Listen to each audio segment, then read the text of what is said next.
All right, that was Anthony DeCastro with sports, and we're going to segue right into the second part of our sports interview with Joe Namath. First part of our segment, we talked about the prospects for a couple of local franchises, the Baltimore Ravens and the Philadelphia Eagles. He also touched on the New York Jets and his alma mater, Alabama. I think we finished off, Joe, with Roll Tide Roll. And yes, sir. Let's pick it up with who else in the NFL we should be looking out for. Well, you can't turn away from the defending champions. My gosh, I think the Green Bay Packers, what they accomplished last year, probably the most difficult part now is to find that same sense of urgency that they had in being able to win the Super Bowl. But what they did, Greg, last year, I don't remember any NFL team having the number of injuries, the kind of injuries that they sustained throughout the season, and they were able to continue to fill in the gaps that those players caused that had to leave. They are deep.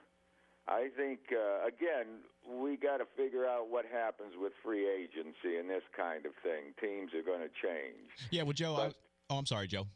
Go ahead, but the Packers being able to overcome the kind of injuries they had last year, I give the defending champions the nod nearly every year. Yeah, absolutely, Joe. This is Anthony, and I was amazed. I saw a list of the contenders for this year. I think it was on SportingNews.com, and they were nowhere to be seen in the top five. Neither were the Steelers, and they're, certainly the Steelers are perennially, in that mix for the Super Bowl, and I was surprised to not see them anywhere. You know, Anthony, it might be easier picking teams that you know really aren't going to measure up, and that's even close to hard. But it's a matter of someone's point of view. Heck, there are a lot of teams out there, certainly with enough quality to get to the playoffs. And once you get into that part of the year, or at least December, you continue to improve. Hell, it's week to week. You can beat anybody you're playing against. Absolutely. There's never a guarantee on what the opponent is going to play like. They might not play their best game.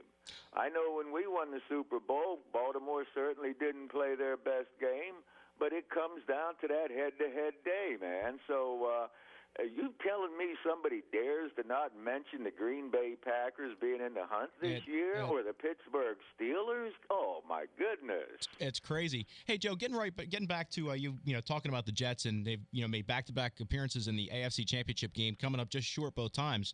What do they have to do this year in terms of finally getting over the hump? And what are your thoughts on Mark Sanchez and his progression as a quarterback? Well, as far as finally getting over the hump, they've got to play better in the championship games, no doubt. And Sanchez, with the experience that he has in his first 2 years, is going to be a better quarterback. But, again, Anthony, these other teams are looking to improve also. You get the New England Patriots, for example. Oh, yeah. Their record was 14-3 last year. Yeah. And in the first round, Belichick gets 2 picks. In the second round of the draft, he gets 2 picks. In the third round of the draft, he gets 2 picks. I don't think they're going to be any weaker this year. Well, I know. It's a case of the rich getting richer, right? Or smart getting smarter. Smart getting smarter. Right. I mean, Hey, Joe, when I was bragging about having you on the show, people were asking me what you've been up to, and I just want to mention that I get your thoughts and ideas on a regular basis by going to Facebook.com/Joe Namath, but to the website, www.BroadwayJoeTV.com. So, hey, let me tell everybody, Broadway Joe is out there. He's spreading wisdom. He's spreading thought. He's doing tons for charity. And Joe, why don't you mention quickly some of the charity work that you're involved in as well? Well, Anthony, I just want to thank all the volunteers around the country and the people that help out a variety of charities, because if they didn't, there'd be a whole lot of folks in need that wouldn't be getting the kind of care and help that they do. So my hat's off to any of the volunteers.